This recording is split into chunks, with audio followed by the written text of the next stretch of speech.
CKAS merupakan singkatan dari Cetak Elektronik Kegiatan dan Anggaran Sekolah adalah aplikasi untuk merencanakan kegiatan dan anggaran sekolah terutama berkaitan dengan dana BOS pusat atau BOS APBN. Aplikasi ini dikembangkan oleh Dinas Pendidikan Kota Bandung dari tahun 2015 dan diperbarui pada tahun 2020 untuk menyesuaikan dengan aturan dan juknis BOS yang baru. Aplikasi ini merupakan aplikasi berbasis web atau online yang bisa diakses menggunakan browser. Untuk mengakses aplikasi ini bisa mengunjungi alamat rkas.disdikota.bandung.go.id atau melakukan pencarian di Google dengan kata kunci CKAS Kota Bandung.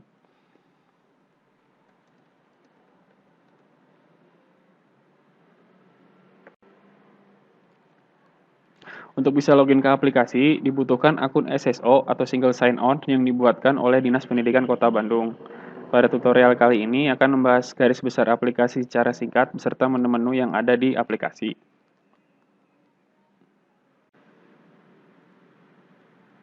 Pertama kali yang harus kita lakukan adalah login. Untuk login, menekan tombol login menggunakan SSO, kemudian masukkan username dan password.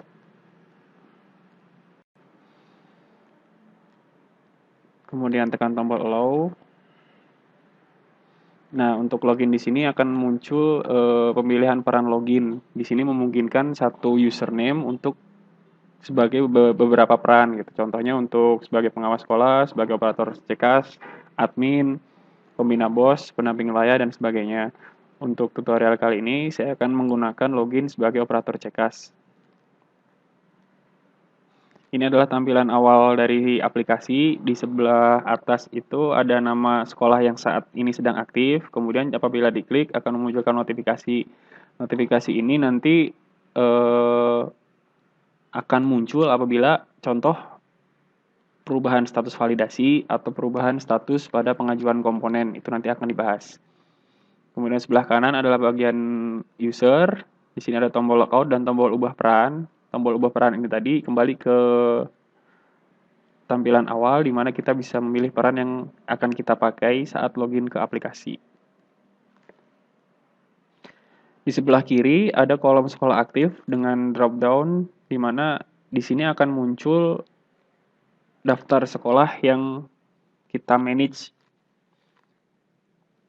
Jadi ini memungkinkan satu akun SSO untuk memanage beberapa sekolah sekaligus.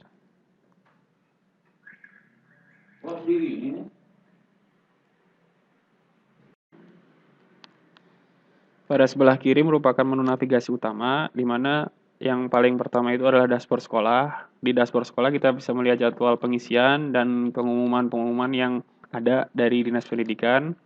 Kemudian di tab kedua adalah statistik perencanaan. Statistik perencanaan ini khusus menampilkan perencanaan yang sumber dananya merupakan BOS APBN dan adalah BOS reguler.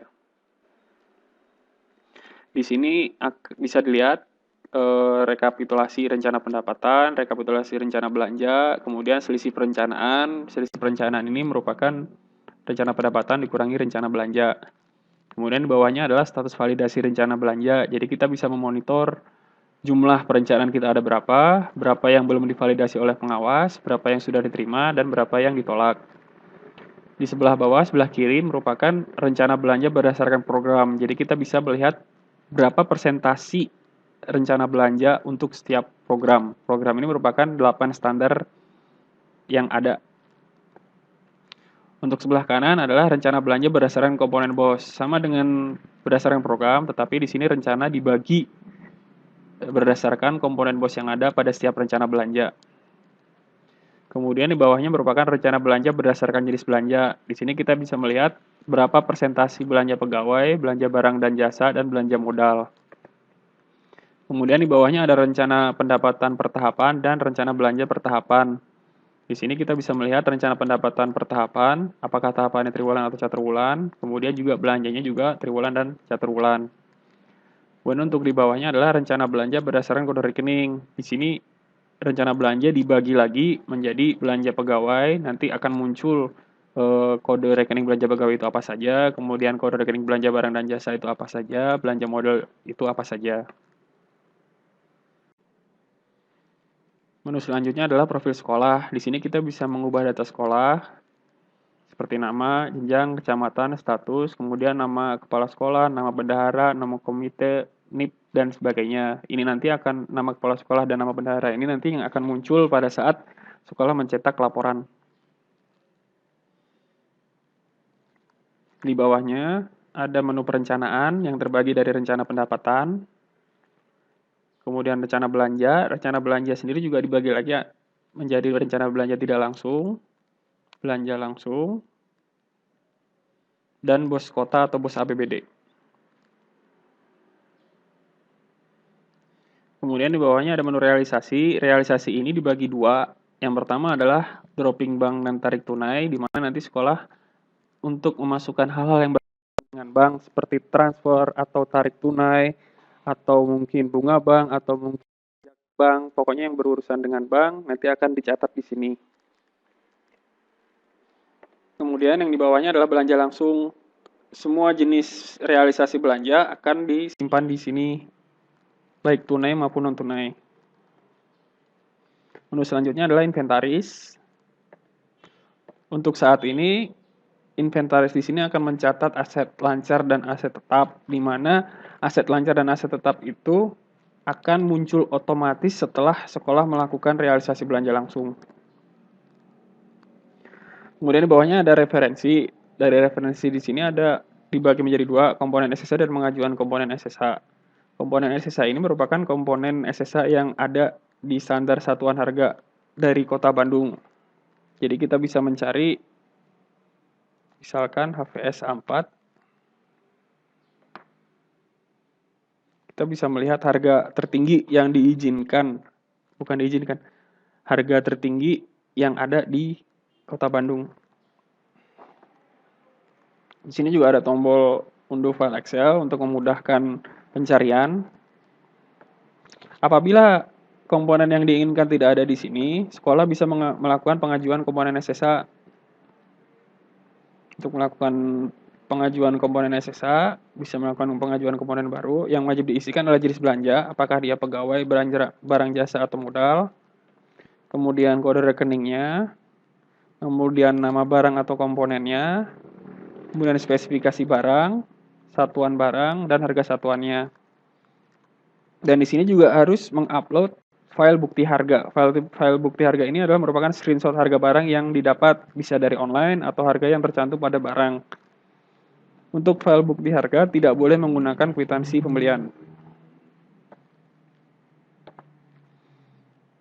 Selanjutnya adalah menu laporan. Dari menu laporan ini dibagi di beberapa hal juga. Yang pertama merupakan dokumen RKA. Jadi kita bisa mencetak dokumen RKA dari RKSP, RKA SP1, RKA SP21, dan seterusnya.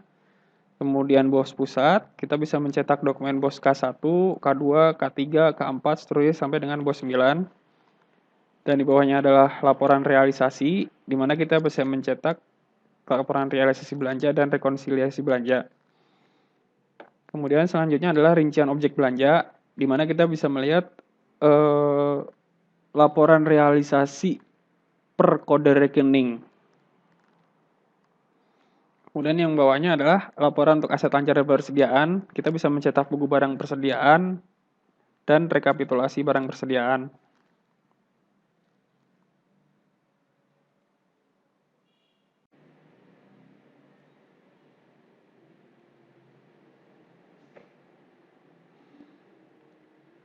Sekian untuk pengenalan aplikasi Ckas ini. Untuk selanjutnya kita akan lanjut pada perencanaan pendapatan, belanja tidak langsung, dan belanja bos kota. Terima kasih.